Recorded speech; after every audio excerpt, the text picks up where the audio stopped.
What's up? What's happening? Welcome back to Read and React, everybody. It's been a minute. It's been a minute, man. Had the bye week. Had three horrible losses. Made one video since then, but we've had time to kind of decompress, find out who the quarterback's gonna be, and we're a little bit. We know what we got now. We know what we're working with. And we started it off with a good win against the Saints. I'm going to go over some key plays and my thoughts on the future. Things I've been hearing in the fan base. So, yeah, let's just get into that. So, first things first, I think Ridder had probably his biggest roller coaster. Ooh, hold up. I'm using the wrong audio. Jesse with the pick six. Let's run that Bizak real quick. Run that back. God, leave, man. I feel like that shit hella quick. All right, so boom. It's even the book already, man. Fuck it. So basically, Chris Olave is running a deep over here. Juwan Johnson's running in the stop route, but the Falcons are in man defense. Jeff Okuda, Rashid is motioning back out. He's gonna run an in route about 3 yards in. So, and the Falcons are paying a quarters D. Jesse Bates' responsibility was deep because he was middle safety. 1 minute. Or so that's what Derek Carr thought. He thought he was playing deep, and he knows because this receiver right here is behind. He's running a deep post, so he thinks, oh, yeah, he's going to take the deep post. So I got Olave coming with the draft in the middle. Nobody's there. It's man defense. But Jesse Bates ended up looking like he was just going straight off of what the quarterback might do. Because he came down first step like he was playing Robert. He didn't have a deep responsibility. So once he saw that and Derek Carr was already throwing the ball, he was already there. And jumps the route by Shaheed. Because again, remember, Shaheed was the motion guy who buzzed back out. And he was the guy who came in on the three route. He thought Jesse was going to play Olave in his deep post for sure, but he ended up not playing it, and Carr would have had that post. But that's like a Drew Brees type of read if you want to make that kind of throw. But this was the play call, it was the progression, and Jesse just read it like a book. It was beautiful.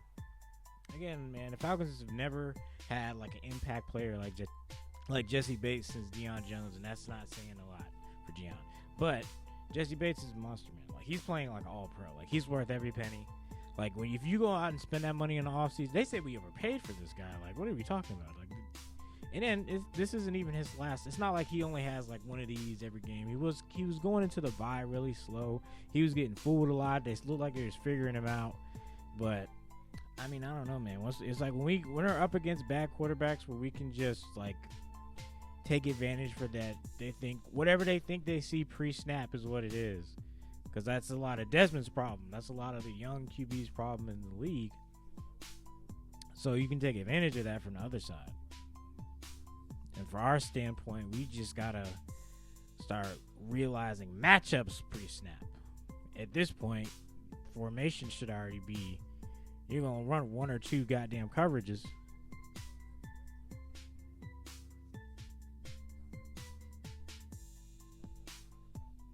But the Saints was missing Lattimore. The Honey Badger was eating. Didn't really matter. Dez did a great job of using his legs. He was missing some Kyle Pitts. See right there, Kyle Pitts. But he got to work towards him though. Like see me. But I guess I don't know. Why stay outside? That's just an awkward angle. He's not left-handed. But again, these are things they're not working with each other. They just know what they're best at individually. Everybody's just worried about what they do best individually, and that's it. Like Bijan's gonna do his thing always.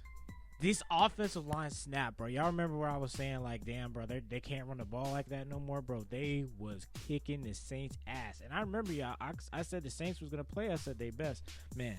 The one place where they did not beat us was in the trenches, and that's on both sides. Because look at the time. Look at the time, bro. Look at the time. That Dez with the pocket presence to spit off and make the throw. We haven't seen that. That's improvement.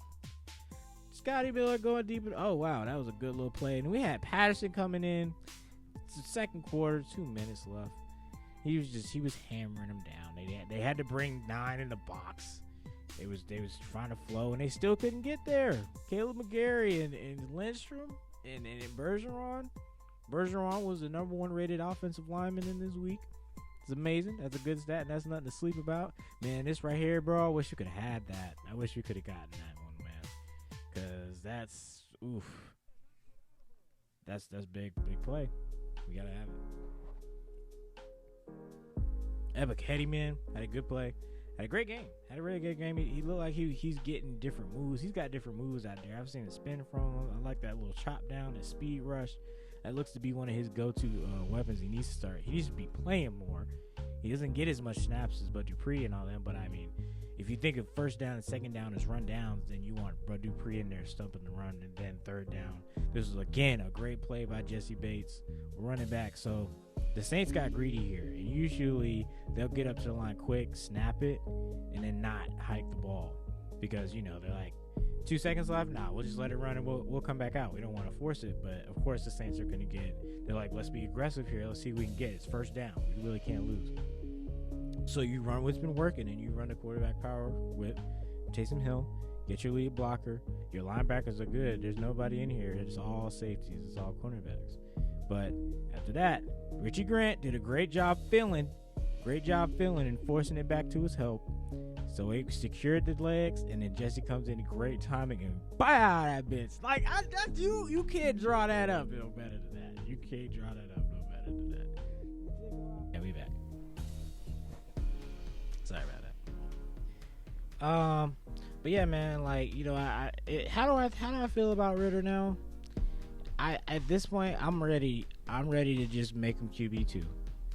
Just be ready when you need to be, and we'll see what you can do. But like, his future is on his hands at this point, because I still think that these young cats they're not on offense. They're not all there yet, and I feel like but the Falcons are going to take the best player on the board, and this group hasn't had a late picks yet. So we're looking at like 19 round. We're looking at around 19. So I don't think they're going to spend that pick on a quarterback personally. That's just me.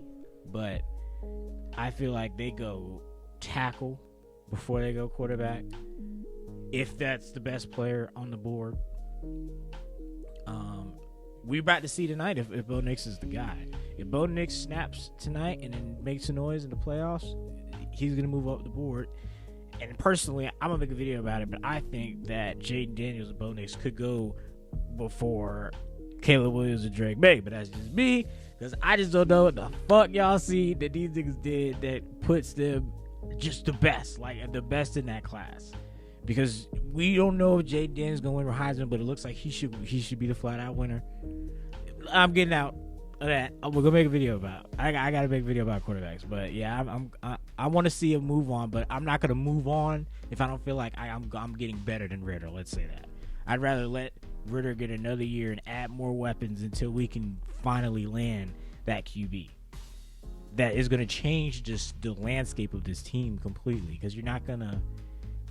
Are you gonna go send money to go get him? Are you gonna go and trade up? Are you good on draft assets to the point where you can? If we get the Calvin Ridley second, are we more likely to? If we don't, will we more likely not? You got to consider this shit. And do you want to take Penix with the 19th pick if Caleb McGarry is your right tackle, aka his blind side? I don't think you'd want that. And Michael Penix has been playing very mid down the stretch. And if he loses against Oregon, he's second round, probably third round at that point. But this is up to him. Again, like, he's got to be the destiny of it. He's got to either, it's all in his hands now. Michael Penix. But anyways, we're talking about the Falcons. So let's talk about this good play here. They had Jonnu Smith motioning from the... I'm going to find my motherfucking notes. Spent so much time. Here it is.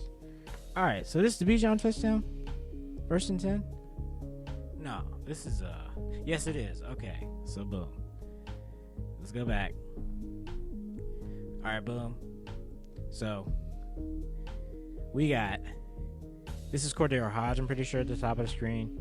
He's running a C route, for those who not know. He's going to run a field, go straight, and he's going to hit the flat. Jonnu Smith is coming across. He's hitting the flat. They got McGarry pulling and basically like taking anything coming outside. And then Dahlman was supposed to reach to Wagner, who was the blitzer, and they were running man.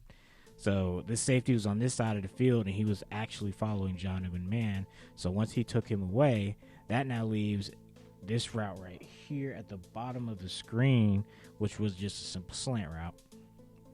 You got a blocker, but they left Pete Warner coming free with a free shot at Ridder. And then because Bijan's got the deep wheel, so he just completely let him go, and Dahlman couldn't get there in time. So Des just kind of quickly just lets that ball hang out there because he knows Bijan's going to beat him, and makes a beautiful throw. Demario Williams had no shot, and that was just a great play, great draw up, great action here. I'd love to see it. And hey, if you can get that matchup with Bijan with any linebacker in the league, you need to tell me you're not taking that? Great play call. Coaching's been spotty, man, but there were some times in this game where Arthur Smith was kind of showing his nuts. And there was times where he was just kind of fucking around, and he was like, well, let's see it. Let's try it. There were times where it wasn't blocked well.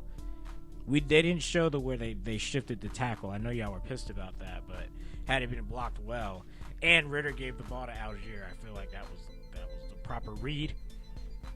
But all in all, they ran the ball down their throats. Fourth quarter, they did what they were supposed to do. 4-minute offense. Desmond Ridder, like he always does, he's clutch. He's always been clutch. That for sure has not changed about him. For sure. But in terms of the direction for the Falcons right now, at 19, I'm going edge before I go quarterback. I'm going tackle before I go quarterback. And contrary to belief, I'm going receiver because I have a feeling that receivers are going to fall in this draft because I feel like tackles are going to be more important. Edges are going to shoot up because I feel like they're going to be really excited about Verse and Loyalatu. And I feel like corner's going to drop.